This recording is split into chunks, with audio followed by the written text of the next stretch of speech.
everyone, it's Mary. Today I'm filming quite a random video and it's a bit different from maybe the videos that I filmed before. As you can see, I have my hair wet because I've just came out of the shower, and when it's hot here, as every summer it really gets, but you know, during summer I usually don't blow dry my hair because I hate the heat, and also I think it's so nice to let it dry naturally, so that's just what I'm doing. And I figured that while I was waiting for it to dry before going off to lunch, I would film a video, and I don't care if I don't look as usual with the hair all fixed and stuff, because as I think I said previously, if I wait for everything to be just perfect to film, I just never film, and I always postpone my filming of videos. And that happens quite often because I don't know if you noticed, but it's been almost a month, or I think a month, since I uploaded a video. Yes, that's basically why, because this past 2 months were very busy, especially July was or has been very busy for me, especially at work, because as you might know, I am in my 8th month of pregnancy and I'm still working because I don't know, I know that in other countries it's even worse, for the fact that people have to, well, the women have to work until the very day that they give birth, actually, or something like that. I've spoken to some people around the world, and I know that I thought that Italy was worse for pregnant women than other countries. I think it gets worse once you become a mother in Italy, work-wise, but at least during pregnancy there are a lot of ups for pregnant women work-wise, because I get to stay home. Actually, the mandatory period in which you have to stay home starts 2 months before your due date, and then you have 3 more months, so it's 5 in total. But you can actually ask for a month extra to be working, so that you have that month afterwards, after you give birth. And that's what I did. If your pregnancy is smooth and everything goes all right, then you have this chance to stay you know, working until the end of your 8th month, and then you can stay home a month before your due date and 4 months after that.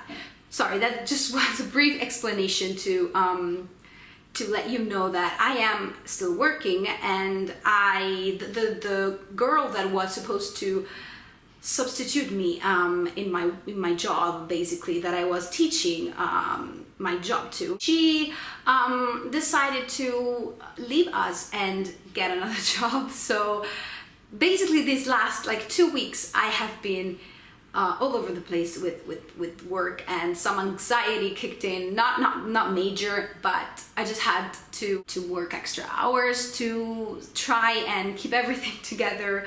And we hired another girl that is going to substitute me, but it's going to be not that easy to teach her everything, because it took me 3 months to teach that previous girl everything I knew, so I only have 3 weeks basically. But yes, that's, you know, work-wise, that's what has been happening, and as a result I have not been reading that much. Also, I started doing some preparations for my due date, so that's basically why I haven't been updating my channel. I haven't posted my June wrap-up yet, but I'm going to do so, even though we are almost at the end of July now. I'm going to post that anyway, even though I didn't read that much. And in July I am in the middle of a lot of books, but I didn't finish a single one. But I thought it was about time to talk to you about the books that I'm reading, just to, you know, get things going a little bit and get back into my booktube life. Because for once I haven't been filming, not because I wasn't feeling like it, I wasn't part of the community, or, you know, I just didn't have time. So that's why I couldn't wait to have, you know, 10 minutes to sit here and just talk to you guys about the books that I've been reading. I have been watching booktube, although not actively, because I haven't been commenting on people's video that much, but I am here. Just this video is to tell you that I'm not gone and I don't plan to go anywhere. So yes, let's talk about the books that I have been reading during this month. Firstly, I'm going to briefly mention a book that I have been reading for quite a while now, I think 2 or 3 months now, and it is Princesses Behaving Badly by Linda Rodríguez McRobbie. And I've talked about this book plenty of times now, just because I keep mentioning that I'm reading this book, and it's a non-fiction book about real life princesses, or famous women. I wouldn't say they were all like legitimate princesses, that were not your standard, you know, princess. Some of them could be classified as bad people, and some of them were just trying to stick up for themselves. And I'm not really enjoying this book very much. I'm reading this because I asked for this book for review, so that's basically why I'm not DNFing it. That's the only reason. So yes, I have been reading this one. And then another one which I feel kind of similar to, although I didn't ask for this book for review, is The Loving Spirit by Daphne du Maurier. And this is a major letdown for me, because I joined the book club that Ange over at Beyond the Pages started, that is to read every Daphne du Maurier book in order of publication. So this was the first one that she published. So this is her debut novel, and we started in June. So this one I was supposed to be finishing in June, and I haven't checked out the one for July yet. So I am a bit behind, but I can blame it all on this book because I'm not enjoying this book that much.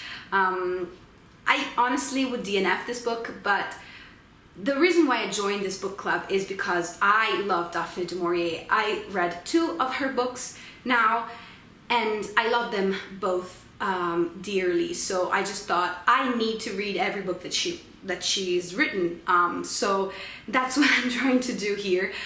And even though this one is kind of hard to get through because I'm not enjoying the plot, the characters, yeah, I'm not enjoying this one very much, but I still want to finish it. So that's why it's dragging a little bit. And this talks about, it's kind of a small family saga, because it talks about this family starting from Janet, that is kind of the main protagonist of the first part of the book, at least. I thought she was going to be the protagonist of the entire novel, but she's not. She gets married and she starts having children, but she has something inside of her, a spirit, as you can guess from the title, that is very much restless and just aims to adventure and is very drawn to the sea. Although she cannot really fully express this spirit because she's a woman, she's supposed to stay home and doesn't, you know, have the ability to take this step and listen to her spirit. And she kind of passes this restless spirit to her children, or to some of them. I got to the 2nd generation, so we're following one of her sons that has kind of the same characteristic that she has. And yeah, might take a while, but yeah, I will not DNF this book. Next up, I'm reading a book that is called, trying to find the original title in English, which is New Babycare, a practical guide to the first 3 years. This is the book in Italian. It's very, you know, full of illustrations and just explanations, and it's very basic. I'm just going to pop the original cover here. It's kind of a how to take care of a child for dummies, I would say. Well, not take care psychologically, but very much, you know, physically and practically. And that's something that I wanted to at least check out. I don't think that I won't be able to, you know, to take care of my child, but having some tips I think is quite useful, even for me and for my husband as well. I'm very much enjoying that, and I think I can, even though I'm not that far into it, I would definitely recommend this kind of book to new moms. So if you haven't had kids before, of course, because if you had kids, that's completely useless. So yeah, for new moms, I think it's a precious guide to have. It's very handy. So yes, that one. And then I am buddy reading a book, which is the first time that I'm doing that. I'm not that good at buddy reading, probably.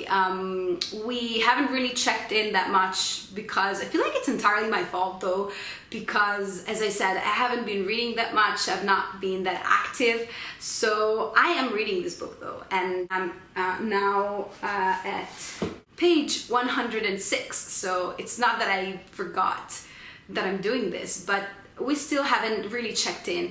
But I'm very excited to be doing this project with Natalie over at With Need Honey. I'm going to leave a link to her channel down below. She's she's fairly new and she has great content. I really love her, so definitely check her out if you haven't already. And we are buddy reading The Lord of the Rings. This is the first book in a trilogy, although I have to mention that The Lord of the Rings was not originally a trilogy. It was meant to be a single volume, but then for publishing reasons they split it into 3 books, and that's how it's more common to actually find The Lord of the Rings now.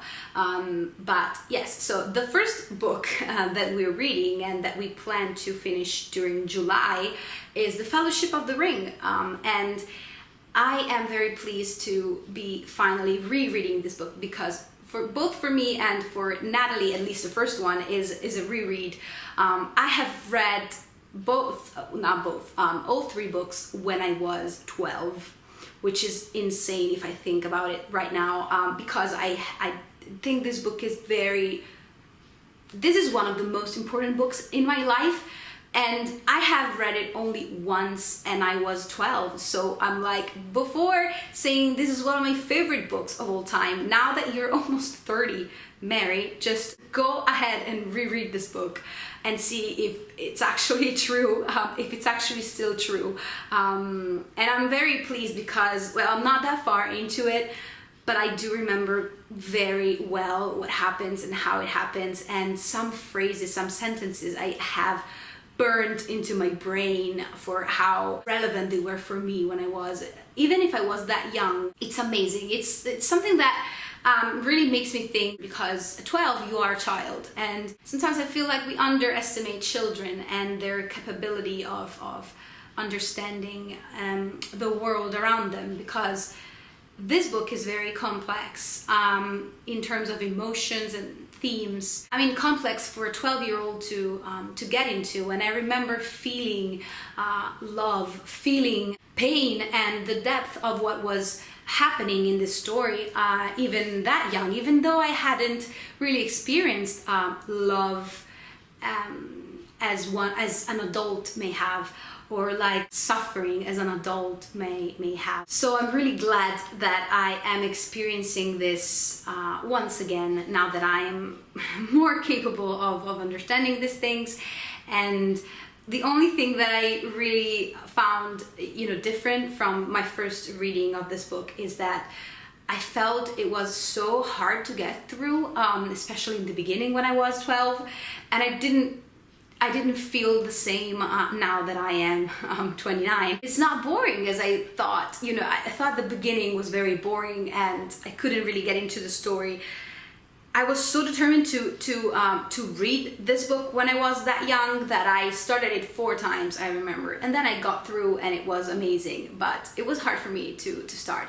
This time around, it was not hard at all, and I was surprised by that because, on the back of my brain, I just thought it was going to be a hard book to get through. I didn't really realize that was because I was that young. So yes, I'm probably rambling a lot, but I am very happy that I finally decided to reread this book and cannot wait to be chatting with Natalie about it. And yes, it's hot. So that's it for my currently reading and my kind of life update with wet hair and everything. I hope you enjoyed this video, and talk to me in the comments down below if you wish, and I'll see you in my next video, which is hopefully going to be sooner rather than later. See you. Bye!